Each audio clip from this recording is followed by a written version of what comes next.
Shalom Bapak Ibu Saudara yang dikasihi Tuhan. Seri pengajaran hari ini berjudul Cara Pandang yang Benar. Mencari Tuhan hanya pada waktu membutuhkan pertolongannya. Itulah irama hidup dan cara pandang kebanyakan orang beragama. Sedangkan di dalam agama-agama suku dan kepercayaan-kepercayaan di luar agama samawi khususnya, orang datang ke pohon atau batu yang dianggap keramat atau tempat keramat lainnya karena membutuhkan sesuatu. Di sanalah terjadi transaksi, di mana ditandai adanya korban tertentu. Kita berbeda, saudara. Hubungan kita dengan Allah tidak boleh hubungan yang transaksional. Karena Allah yang kita sembah itu Allah yang menciptakan langit dan bumi, yang menciptakan manusia, dan yang menghendaki kita ini ada.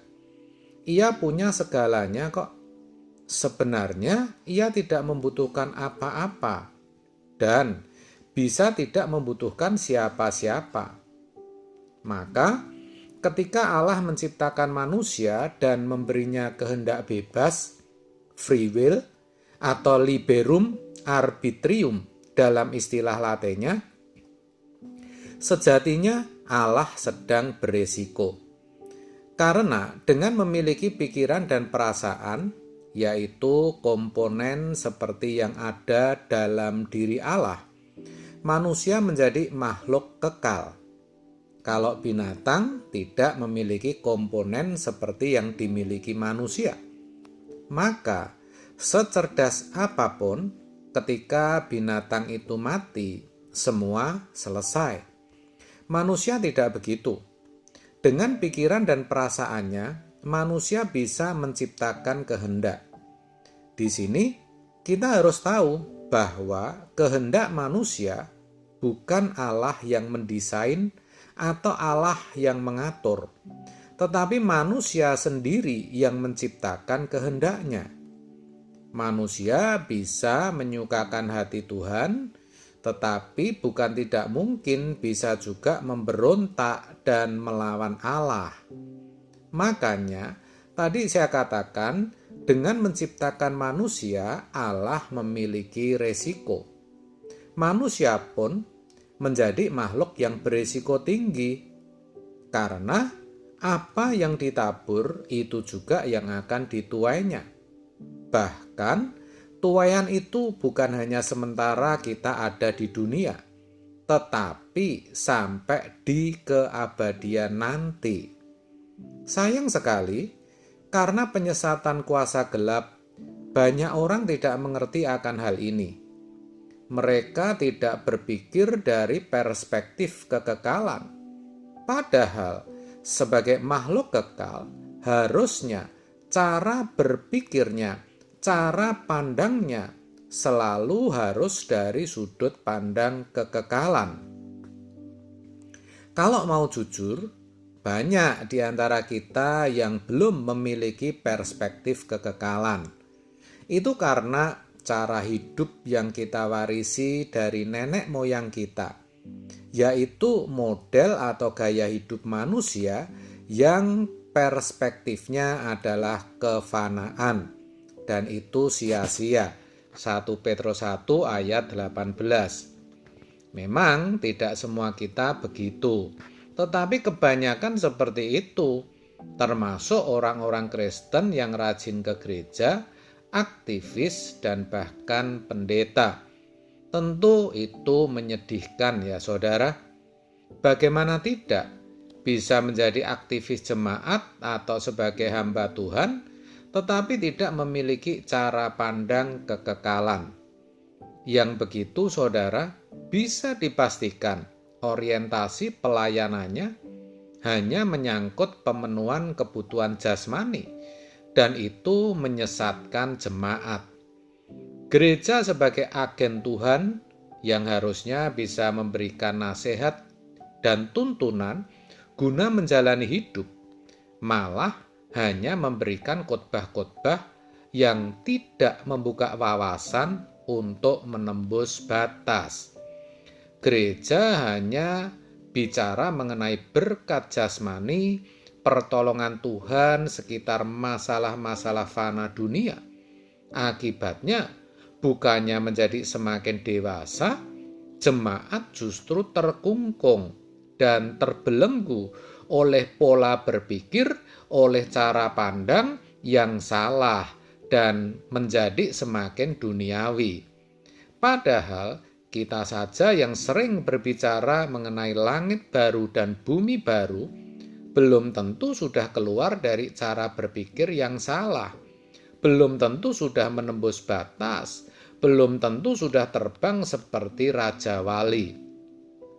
Maka tidaklah heran ya, banyak, bahkan kebanyakan orang berurusan dengan Tuhan hanya ketika mengalami masalah-masalah berat saja. Itu fakta. Atau intensif mencari Tuhan hanya pada waktu punya masalah. Mereka datang ke gereja, iya, memuji dan menyembah Tuhan supaya Tuhan menyelesaikan masalahnya.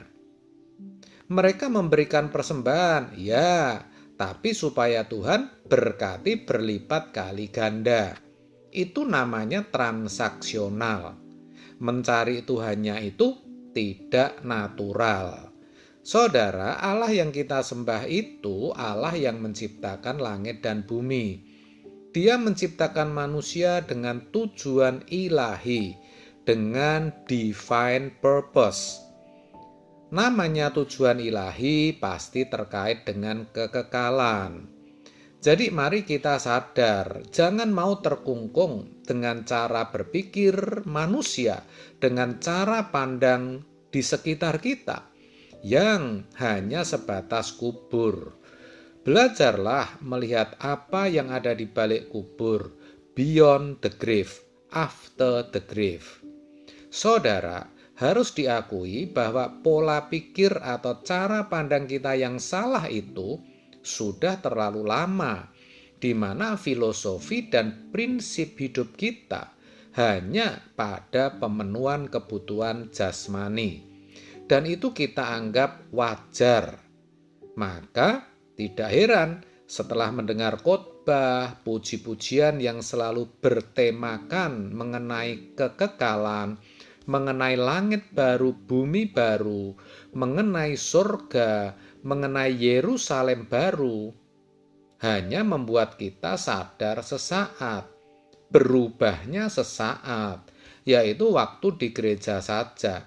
Dan ketika kembali ke rumah, ke tengah-tengah pergaulan, ke tengah-tengah pekerjaan, kita terkontaminasi lagi, terpapar lagi oleh pola pikir dunia.